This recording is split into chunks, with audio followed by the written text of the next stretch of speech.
Hello everyone, we're back with the Dolphin song, African Adventure from Lawrence and John. And we are on chapter 5. It was Ben who Martine chose to sit beside on the bus to Cape Town.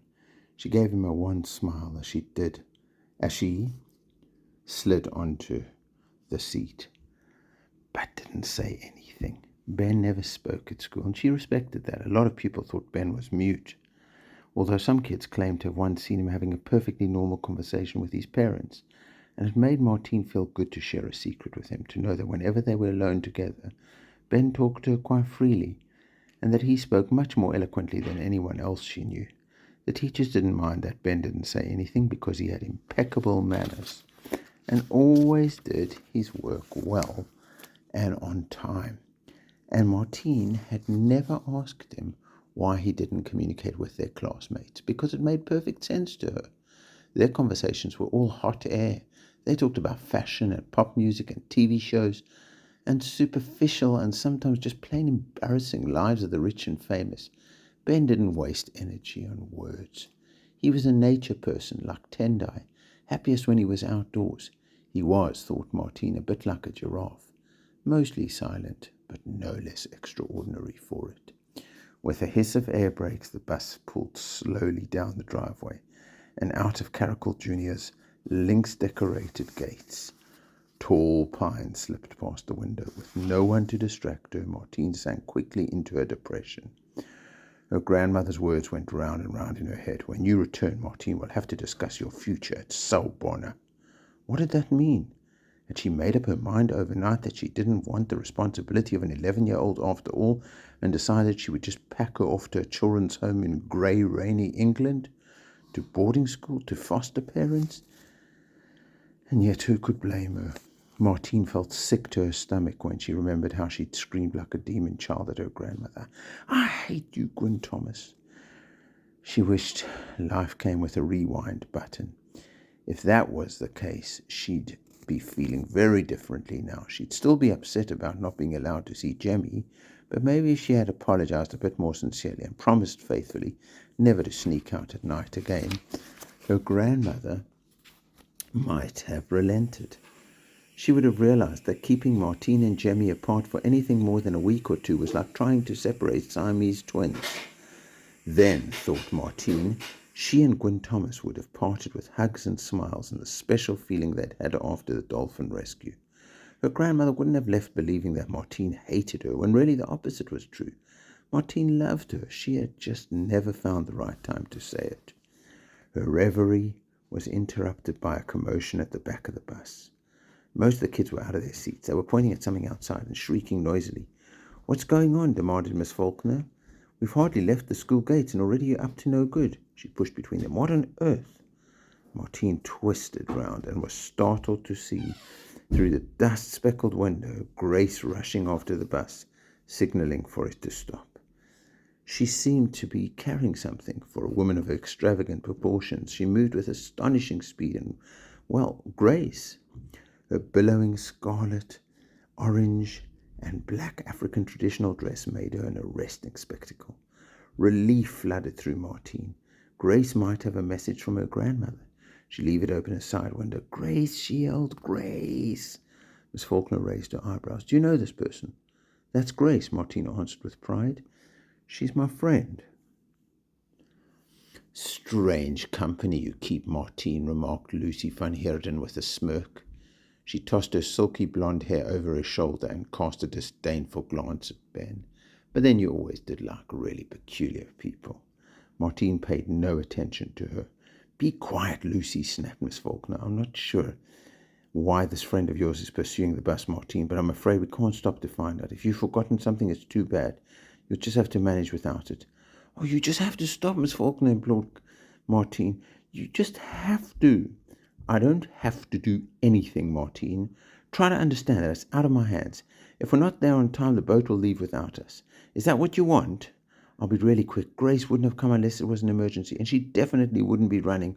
What if something's happened at Sawubona? Miss Faulkner pursed her lips. In the half hour or so that has elapsed since you left Sawubona, I very much doubt all the animals have escaped. Her voice trailed off. Oh, for goodness sake. Never let it be said I'm not fair.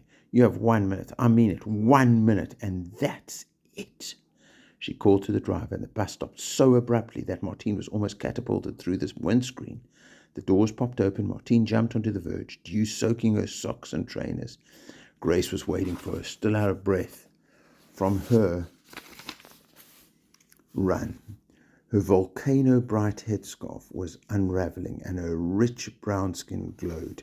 She looked like a magnificent bird which had been subjected to some undignified ritual. She was holding a small rubbery plant with orange flowers.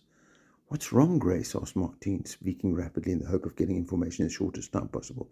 "Is everything okay? Has something happened at Salbona? Have you been speaking to my grandmother?" But Grace, straightening her headscarf and checking the health of the plant, took her time answering. Vital seconds passed. Martine glanced over her shoulder, and Miss Faulkner tapped her watch. "Beware," Grace said at last. "Beware," echoed Martine. "Beware of what?" "The boat fence. Watch out for the boat fence." "I don't understand," said Martine. "What boat fence?" "That's it," Miss Faulkner interrupted. "Time's up. Onto this bus. This very second. I'm removing your bags and leaving you behind." Grace thrust the plant at Martine.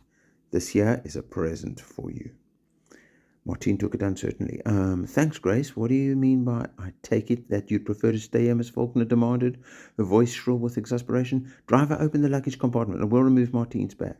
Grace gave Martine a squeeze and a shove. "Go, child. When the time comes, you will know what to do."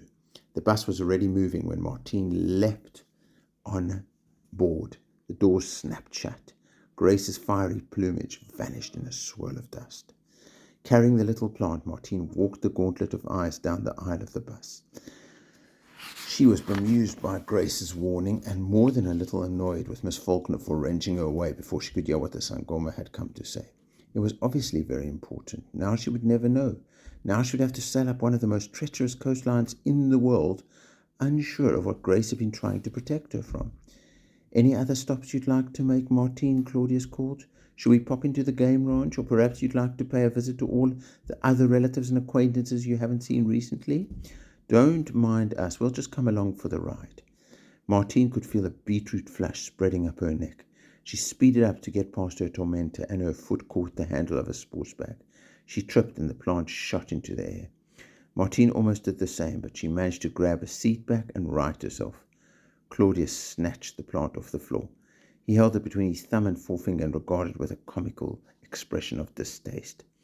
"I didn't know you were a vegetarian," he said to Martine. "Hey, Sherilyn, have a bite of this." Before she could stop him, he tossed it across the aisle, where its gritty roots caught in Sherilyn's hair. Sherilyn gave a screech and battered it away. Luke caught it and threw it on, and after that did the rounds of the bus to the accompaniment of hoots and laughter. Martine tried, pleading for its return, but finally gave up and went to her seat, hot tears pricking the back of her eyes. "I don't know what's going on back there, but I've had about as much as I can take for one morning," warned Miss Faulkner from her seat beside the driver. "If I hear so much as a squeak between here and Cape Town, we're turning the bus around and going back to Caracol Junior, and you'll all spend the rest of the month in detention." Martine sat down beside Ben, avoiding his gaze. The grueling morning had been too much for her. A few tears escaped and splashed onto the leather seat. Embarrassed, she rubbed her eyes roughly. When she opened them again, Ben was holding out a faded red bandana. Martine took it from him gratefully. She held the soft cloth against her face, and somehow the clean cotton smell of it and Ben's simple act of kindness made her feel better almost immediately.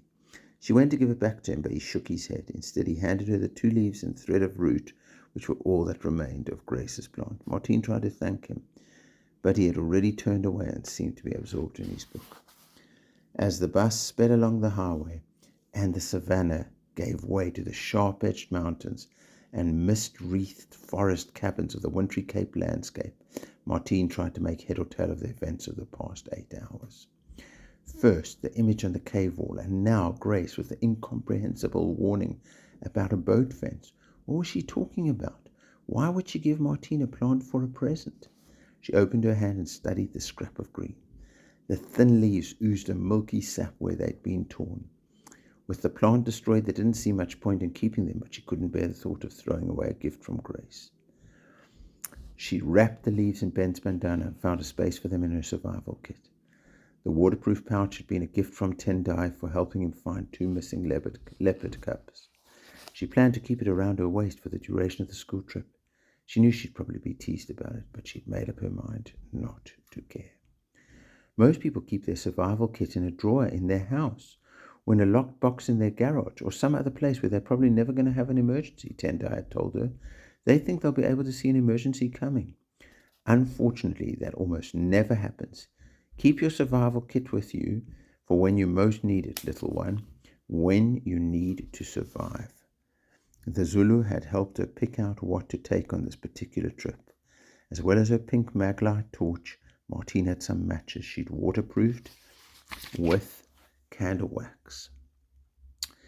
Her Swiss Army knife, a coil of extra-strength fishing line with a hook fastened to it, 3 corked bottles containing Grace's special preparations for wounds, headaches, and upset stomachs, a whistle, a piece of root ginger she could chew on if she felt seasick, and a tin lid with a hole in it for signaling aeroplanes.